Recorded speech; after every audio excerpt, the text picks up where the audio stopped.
নমস্কার বন্ধুরা, তোমরা সবাই কেমন আছো? আশা করি অনেক অনেক ভালো আছো সবাই। আমিও ভালো আছি বন্ধুরা। আজকে কিন্তু নতুন একটা রেসিপি নিয়ে চলে এসেছি। শীতের সবজি, যেগুলো ওলকপি আমাদের এখানে কিন্তু পাওয়া যায় না। আমি কিন্তু এটা 200 কিলোমিটার দূরের থেকে নিয়ে এসেছি এগুলো। তাই আজকে আপনাদের সামনে বানিয়ে দেখাবো একটা ওলকপি দিয়ে মাছের অন্যরকম একটা রেসিপি।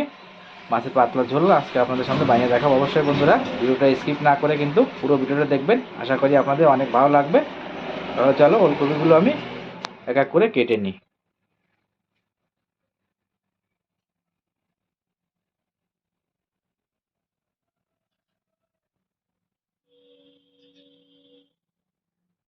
দেখো বন্ধুরা, আমি কিন্তু ওলকপি কেটে নিয়েছি। ওলকপির সঙ্গে আছে 4টে কাঁচা লঙ্কা চেরা আর একটা আলু। আমি একা খাবো তার জন্য কিন্তু সবগুলো ওলকপি কিন্তু আমি কাটিনি, তার জন্য একটা ওলকপি কেটে নিয়েছি। একার জন্য কিন্তু এটা এনাফ। দেখো এখানে মাছ ধুয়ে এটাকে লবণ হলুদ মাখিয়ে রেখেছি। দেখো, এবার কড়াই বসিয়ে দিয়েছি। কড়াইটা কিন্তু আমার গরম হয়ে গেছে। এখন কড়াইতে দিয়ে দেবো কিন্তু আমি মাছ ভাজার জন্য সাদা তেল।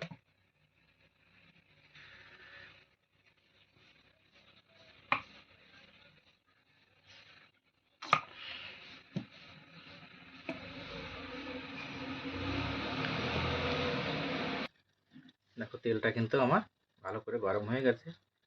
তেল থেকে ধোঁয়া বেরোতে শুরু হয়ে গেছে। এখন কিন্তু দিয়ে দেবো নুন হলুদ মেখে রাখা মাছগুলো।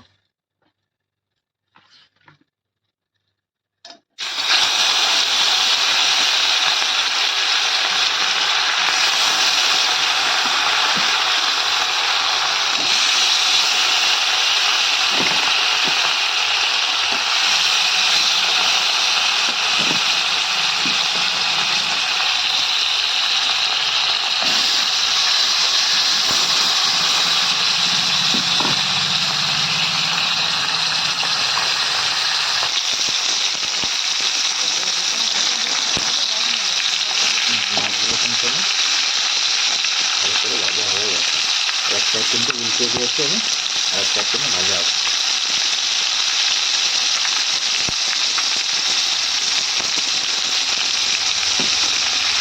দেখো এই সাইডে কিন্তু আমি কুকারে ভাতটা বসিয়ে দিয়েছিলাম আগেই।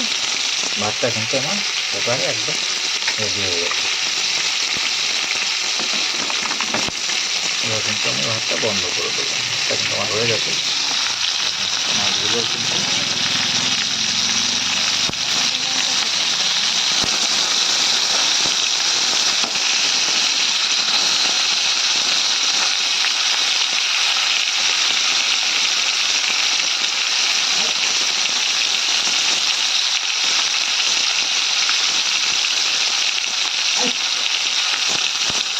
এবার কিন্তু আমি মাছগুলো এবার ভাজা হয়ে গেছে। এবার কিন্তু মাছগুলো আমি নামিয়ে নেব। দেখো মাছগুলো কিন্তু আমি নামিয়ে নিয়েছি, ভাজা হয়ে গেছে। এখন কিন্তু দিয়ে দেবো মাছ ভাজার তেলেই কিছু ফোড়ন। দিয়ে দেবো অল্প করে গোটা জিরে,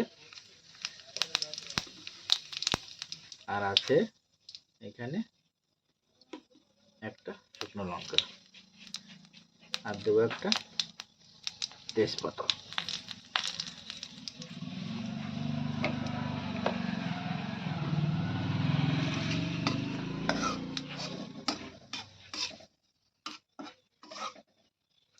আমি কিন্তু বেশিরভাগ সবজি কিন্তু আমি এক ফোড়নেই রান্না করি। আমার কাছে কিন্তু এক ফোড়নের সবজি কিন্তু খুব ভালো লাগে।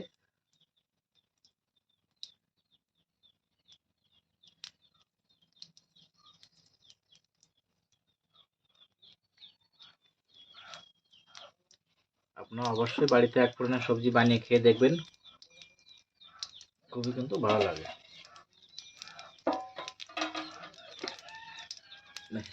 এই ওলকপি, আলু আর কাঁচা লঙ্কা আছে এখানে কাটা, এগুলো কিন্তু আমি এবার দিয়ে দেবো।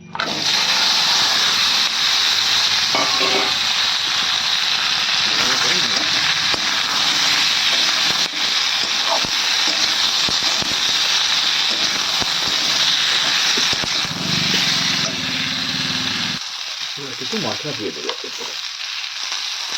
দিয়ে দেবো 1 চামচ লবণ,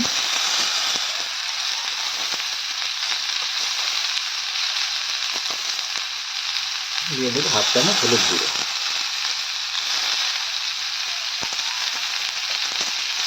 দিয়ে দেবো 1/2 চামচ লঙ্কার গুঁড়ো,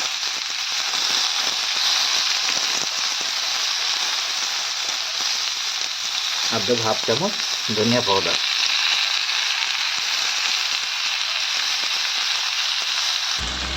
আর দিয়ে দেবো হাফ চামচ আদা বাটা। আদা বাটা কিন্তু সামান্য অল্প পরিমাণ দিয়ে দিলাম। সমস্ত কিছু কিন্তু ভালো করে মশলা দেওয়া হয়, এখন ভালো করে নেড়ে দেবো। নেড়ে চেড়ে ভালো করে ডেকে ডেকে একটু কষিয়ে নেব সবজিটা।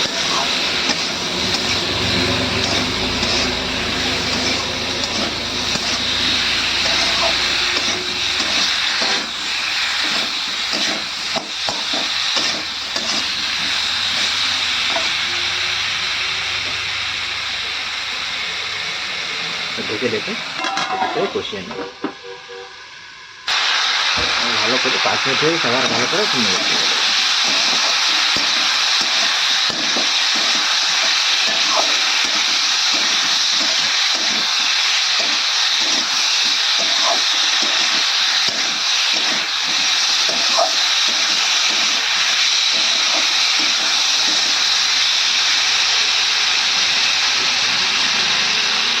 বন্ধুরা, আমার ভিডিওটা যদি ভালো লেগে থাকে অবশ্যই ভিডিওটাকে একটা লাইক করবেন, আর যারা যারা আমার ভিডিওটাকে শেয়ার করবেন, আর কমেন্ট করে জানাবেন আমার রান্নাটা কেমন হয়েছে বন্ধুরা।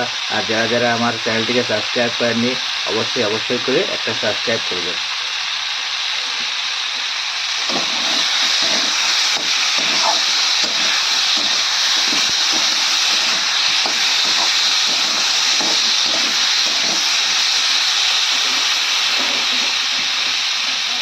ভালো করে সবজিটা কিন্তু আমি কষিয়ে নিয়েছি।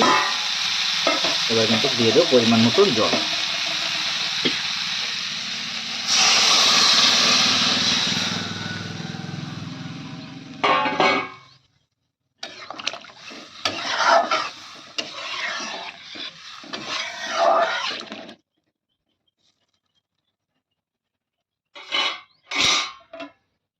এবার কিন্তু ঢাকা দিয়ে সেদ্ধ করে নেবো, রান্না করে নেবো। দেখো জলটা কিন্তু ভালো করে ফুটে উঠে গেছে। এবার কিন্তু দিয়ে দেবো এই যে ভেজে রাখা মাছগুলো।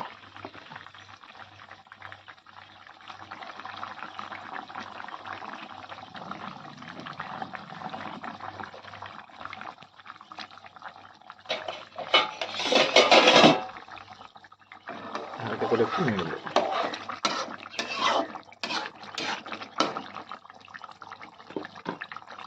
আবারও ঢেকে কিছুক্ষণের জন্য রান্না করবো।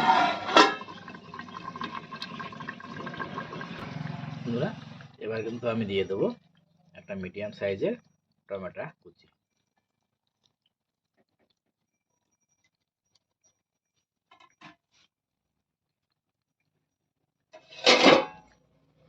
আবার একটু হালকা করে নেড়ে দেবো।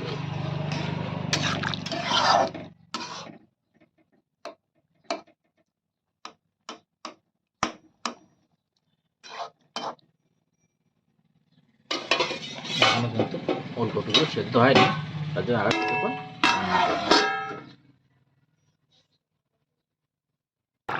দেখো সবজিটা কিন্তু আমার রেডি হয়ে গেছে। এবার কিন্তু দিয়ে দেবো কিছু একটু ধনিয়া পাতা দিলে কিন্তু তরকারির সবজিটা দ্বিগুণ কিন্তু টেস্ট বেড়ে যায় বন্ধুরা। আমার কাছে কিন্তু খুব সুন্দর লাগে, খুবই সুন্দর লাগে। তোমাদের কে কার কাছে কেমন লাগে অবশ্যই কমেন্ট করে আমাকে জানাবে কিন্তু।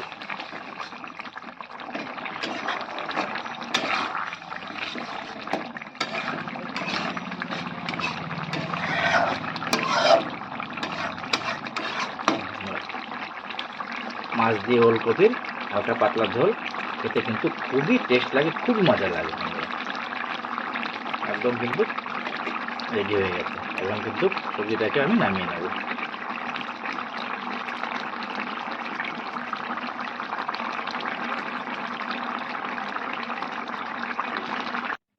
দেখো বন্ধুরা, সবজিটা কিন্তু আমি নামিয়ে নিয়েছি। দেখো সবজিটা কিন্তু দেখতে কত সুন্দর কালার হয়েছে বন্ধুরা, আর খেতেও কিন্তু ততই ভালো লাগে বন্ধুরা।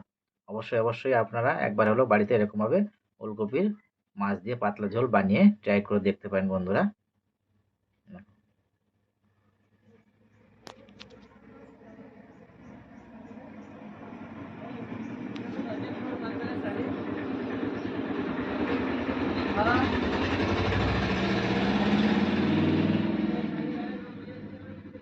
চলো চলো বন্ধুরা, দেখা হচ্ছে নেক্সট ভিডিওতে। সবাই ভালো থাকুন।